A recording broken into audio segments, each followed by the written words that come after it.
Hi everybody, my name is Cher. Welcome to the Lathe and Loom Podcast.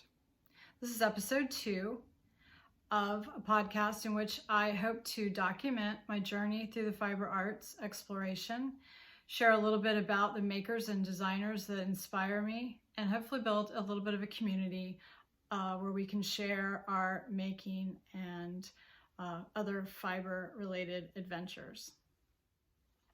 If you're joining me for the first time, thank you so much for being here and stopping by.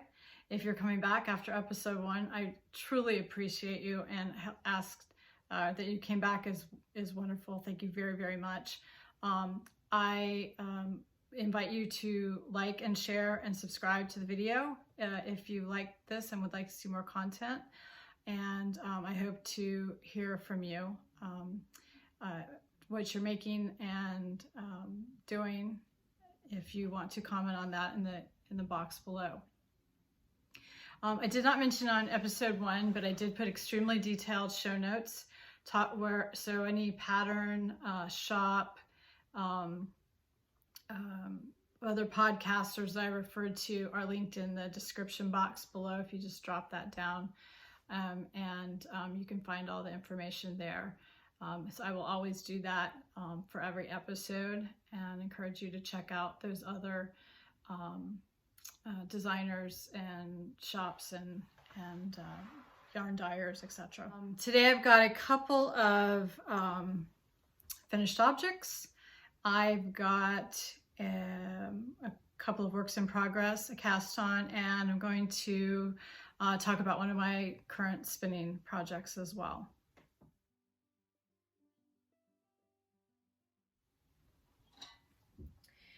So my first finished object is the Woodlark Shawl.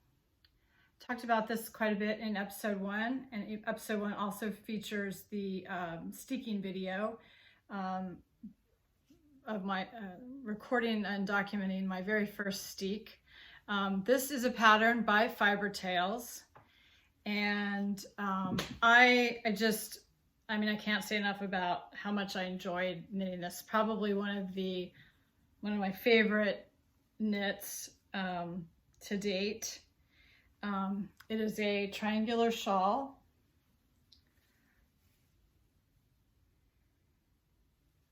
That's knit in the round, so no purling, which is awesome. And then you learn to do the steek, which I am actually very, very proud of. See a little bit of my floats there too, how well that turned out. I was a little, a little bit of hesitancy, but it worked great. And the yarn I used for this, of course, was a all natural wool. I used Whispering Pines soft Shetland 2020 mill spun in colors Morit, black, and gray. So that you can purchase that online from Whispering Pines Farm. Shepherd is Jen Johnson, and all the information for that is in the description box below. It was fabulous yarn to work with. I have completely fallen down the rabbit hole of loving Shetland yarn, and you'll hear more about that both in my spinning and acquisition sections. There'll be quite a bit more Shetland wool in my future. So I'm just really excited to have worked about that, and I look forward to sharing as I learn how to work with that fiber as well. I'm going to pop a couple pictures in here of the finished shawl so you can see it in a little more detail. The second finished object I have is actually a crochet project. I mentioned that also on episode 1 in my works in progress. And this is the Perfect Pocket Shawl by Sonja Hood. There is the pocket side of it. It's quite a bit larger than I thought it would be, but you'll see in the photo it actually I think it turned out rather well. I did use 100% acrylic yarn, really just for practicality purposes. This is a gift for my cousin who asked me to make it for her. So I'm super excited that I got it off the needles and can get it shipped out to her now just in time for summer to hit Texas. So I am sure she will not be wearing it till at minimum the fall and probably not even until the winter. But I knit this out of Big Twist Classic, which I purchased at Joann's. I used 536 grams. The balls or the skeins of yarn in Big Twist is 310 grams per skein. They're the really super large skeins. It's very economical. And I will say, I mean, I really like my wool. It was a lovely yarn to work with. So, I mean, I just think acrylic yarns have come such a long way. It was very soft. It washed up nice. I did block it. I realized it doesn't block quite like wool does, but you know, wanted to send it off nicely prepared. Yeah, it's just, I think it's going to be really nice. It's very warm, sitting in my lap. The other reason I needed to get it off the needles, because I did not want to be knitting it in the summer, despite the air conditioning. I use a recommended hook size, follow the pattern exactly. I knew I would kind of get bogged down in the finishing, so I did my pockets first, which also gave me a little bit of practice with the crochet, because I had not really crocheted in probably since I did my poncho and brownies way more years ago than I'm going to admit on the podcast. That was a fun project, and I really I ended up enjoying it a lot more than I was indicated in episode 1. So if you're looking for something a little bit different, that could be a really nice fun knit crochet project. Next, I've got some works in progress, and I am continuing to work on my Even Star shawl. So I'll put a photo up here. So this is a pattern by Susan Pandorf. I am doing this as part of a knit along with what was my local yarn store, Dances with Wool in Virginia. I am a little behind where I should be, but I am in chart 2, which is where I should have been as of last Sunday. So I'm hoping I can make some progress and catch up in the next couple of weeks. We have 2 months for this next section. It's a year-long knit along. It's just going to, I just have never really done a lot of lace work, and the shawl is just absolutely stunning. There's also some beadwork on the end, and I'm in for the whole 3,000 plus beads, because I figured probably will never do this again. But I am really enjoying it. It is a not TV knit. You definitely have to, at least so far, I have to really be paying attention. I am using stitch markers. I am using Lifeline. I'm counting every section, every round. But it's an interesting knit, and so I am really enjoying it. The pattern is really clever.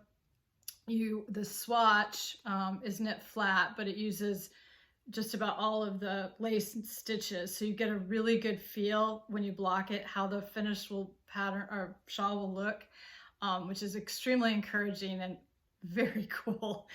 So if you are looking for an adventure in lace knitting, the pattern's very well written, and I'm finding it easy to follow. So really enjoying doing something that's a little bit different, a little more complex and challenge to my knitting skills. I am knitting this out of Rich Hills yarn, lace weight, and I do not have the ball band for this, unfortunately. But I have one later on that I'll show you. This is in the colorway Nickel Bridge, and it just has this fabulous, I think you get a little bit of the luster in there, but it just really has a fabulous shine to it. I think it's going to be absolutely stunning when it's done.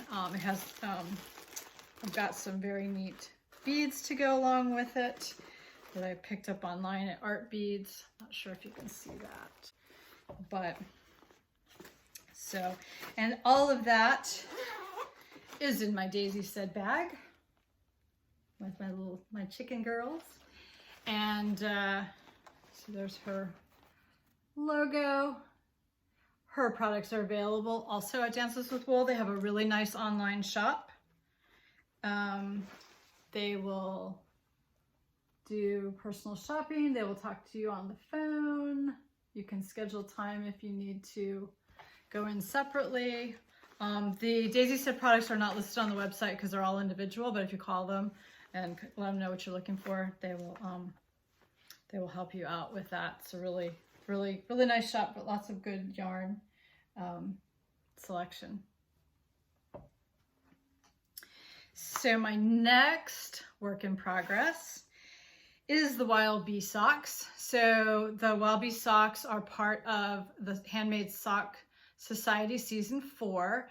And I was introduced to Helen Stewart, who is the designer behind the Handmade Sock Society, by Amanda of Birch and Lily. And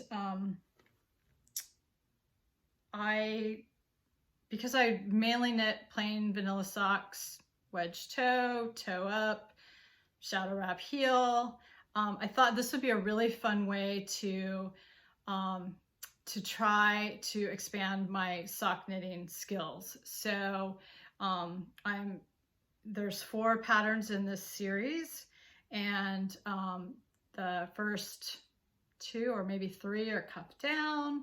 It has different heels that I've never done, some different techniques. So, and much more complicated, not complicated, but more complex than a plain vanilla sock. So I'm super excited to try that. I am knitting this in Rich Hills. So this is the same yarn dyer as my Even Star shawl. And this is, the colorway is the Jefferson. Yarn is dyed in Richmond, Virginia. So look at this. Isn't it stunning? I am just in love with every kind. You'll see a theme in several of my next projects. This, I don't know, rusty, marigold, honey, I'm not sure what but this color I am completely in love with. So here's my very small start, and I'm actually gonna have to rip this back because because it's cuffed down, I'm really nervous about the fit on my calf, which needs a little more room. And so I'm trying it with a tubular cast on, which I really, really like the look of, and I'm hoping that that will be a nice stretchy cast on. So I'm gonna try that, but I was practicing it the other day, and I failed to go up a needle size, which I think I will need on I have the couple times I've done a little bit taller sock, I've gone up a needle size for the first couple inches of the calf just to give me a little more leg room there. So I'll be ripping that back and starting again, but hopefully I'll have really good progress on the next episode. And I'm looking forward to the little bees on this pattern. If you look it up on Instagram, the Wild Bee socks, hashtag Wild Bee socks, they're so cute. This is just a self-made project bag with some quilting fabric that I bought on a trip many years ago with my grandma. So just love it. So that is a lot of fun there, and what I'm working on. So that is it for current whips, but I am getting ready to cast on because I got 2 projects done, right? I get another cast on.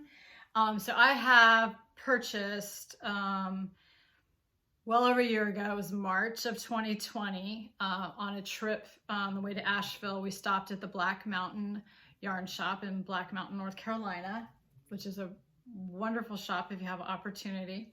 And I went in with couple patterns in mind and decided that I wanted to knit the Andrea Mowry's Comfort Fade Cardi. So they were super helpful. And I mean, this was the most fun yarn shopping trip ever. She gave me a basket. She said, go pick out all the skeins that you like. And then we opened them up and we laid them out on the table. And she moved them around so I could see how the fades worked, because I'd never really done anything like that. And it was just a ball. My husband sat at the end of the table having coffee, and they brought him over, I think, cupcakes or something. I mean, it was just it was a fun experience. It's a lovely shop. So this is the yarn selection that I've ended up with. And 3 of these are Fru Valborg Squishy Merino DK, 100% merino. This one is the colorway Dahlia. And the second color is Ramshackle. Just look at all the colors. I just love that one. Third is Belize. This is also Fru Valborg. Just beautiful blues and purples, and I just love how it plays off of each other. And then the last one, because I really wanted a little more of that purple, this is Life in the Long Grass Twist DK in the colorway Rose Garnet.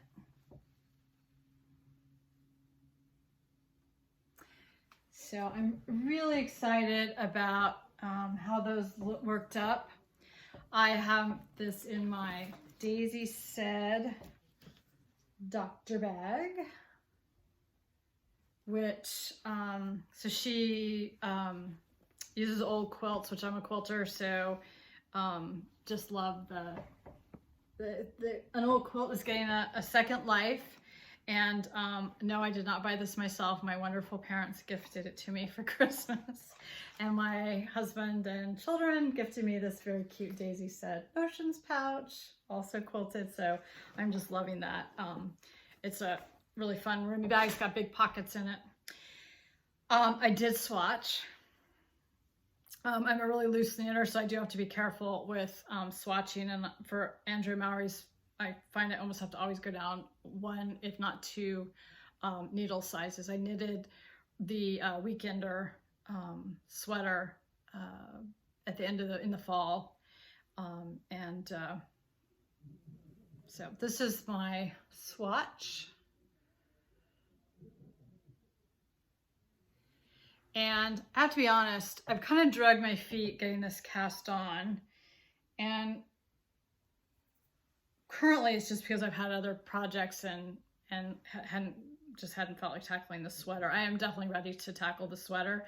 But when I got home after I picked the yarn and picked the pattern, and then I got reading through it and I'm like, oh my Lord, this is reverse stockinette. I'm gonna have to purl this whole cardigan. So that was a little bit of a put off. And then I was knitting a hap shawl that also had a lot of purling on it. And somewhere, and I wish I could remember who mentioned Portuguese purling. So with Portuguese purling, you wear the knitting pin, and it's supposed to be a much more efficient way to purl. In fact, I understand Portuguese style knitters actually will often do things inside out so that they're purling rather than knitting, because their purl stitch is much more efficient. So I'm a continental knitter. My knit stitch is pretty fast. So I looked into that, and I used a tutorial from Very Pink Knits, I think is the main one, and I will link that below. And it's amazing. Like, I actually purl faster than I knit when I'm doing just plain stockinette. So like that Weekender sweater just flew off the needles. So now I'm kind of excited about doing this sweater, because I have a way to do that. I actually still use my left hand like I do when I continental, and I just, if I don't do it for like a rib or something, I just use a Norwegian purl, but I do find it very efficient. If you've not checked that out in your either style of knit, it's very efficient, and the knitting pin actually is well worth the investment. There's several shops, and I'll link one below that I got my knitting pin at. And if you would be interested at all in seeing how I do that, I mean, there's definitely really good tutorials, but I don't mind putting a snapshot. If that would interest you, please comment below.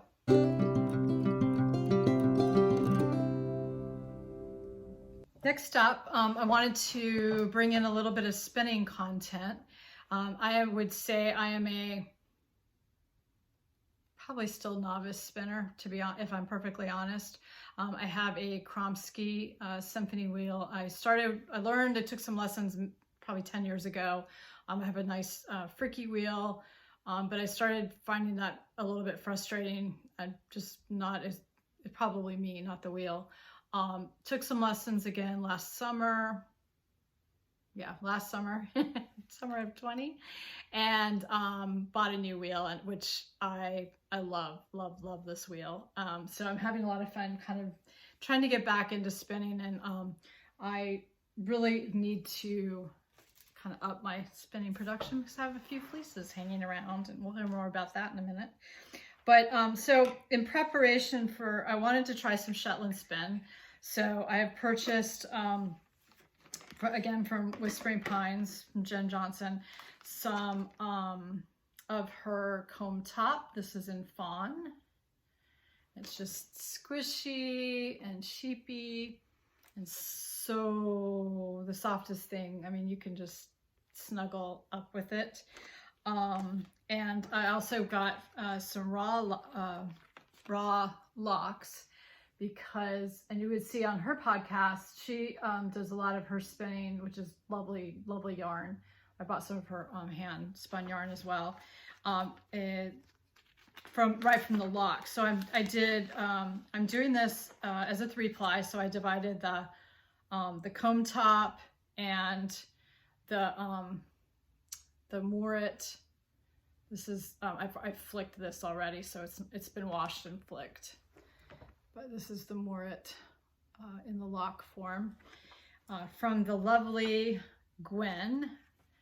So it's really nice. Jen includes the most of the yarn and fiber is from a single U, and you'll know who you're getting it from, which is, I think, just a really fun connection. And Jen is extremely generous with her time and showing all the hard work it takes to be a shepherdess. And I love to see the sheep updates, the lambing updates right now. She did a really nice shearing video.